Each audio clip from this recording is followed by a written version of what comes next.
I need someone smart to explain this to me, but is cheating becoming normal now? And I don't mean is cheating okay, because obviously no. I mean, why does it feel like cheating is everywhere? Because I don't know if cheating is becoming more normal, but I definitely do think cheating is becoming more normalized. Like when you constantly see it online, it starts to feel like everyone is doing it.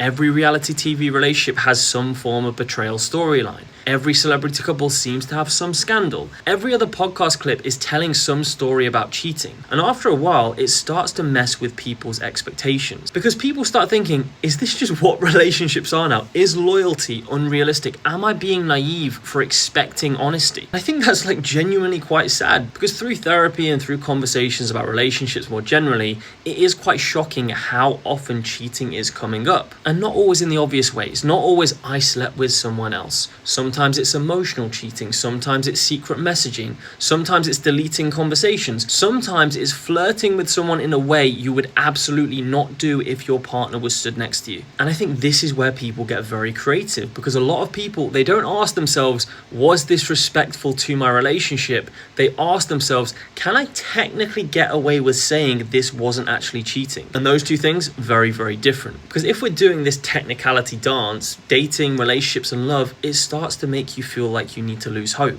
Like I remember a time where cheating, it felt like a scandal. It didn't feel like a normal occurrence. It didn't feel like a regular topic of conversation. It didn't feel like just another messy thing that everyone sort of shrugs off. And maybe I'm being dramatic, but it doesn't feel like there are loads of people now who don't have a wandering eye. It just doesn't feel like you meet that many people where you think, I would trust this person in any situation. Like genuinely trust them. Not trust them because you monitor them or check their phone, but trust them because their character feels solid to you. You'd believe that if they were drunk, lonely, bored, insecure, or annoyed at you, they still wouldn't use that as permission to betray you. And I think that feels like a really rare thing now, which is sad, because loyalty shouldn't feel exceptional. It shouldn't feel shocking when someone can be trusted. And because of this natural worry that people now have, they don't just want love anymore. They want reassurance that they're not being made to feel stupid. And I think this is why cheating feels so messy now, because for a long time, people associated cheating mainly with sex. But betrayal is much broader than that. Sometimes the betrayal is secrecy, sometimes emotional intimacy, sometimes a hidden conversation, because people love a loophole.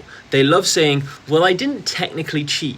But even when you technically didn't, in the back of your mind, you know what is right and what is wrong. But I do think we are living in a world where temptation is easier, secrecy is easier, access is easier, and people are getting very good at convincing themselves that what they're doing doesn't count. But anyway, that's my thought of the day. I hope it was useful. I'll see you at the next one.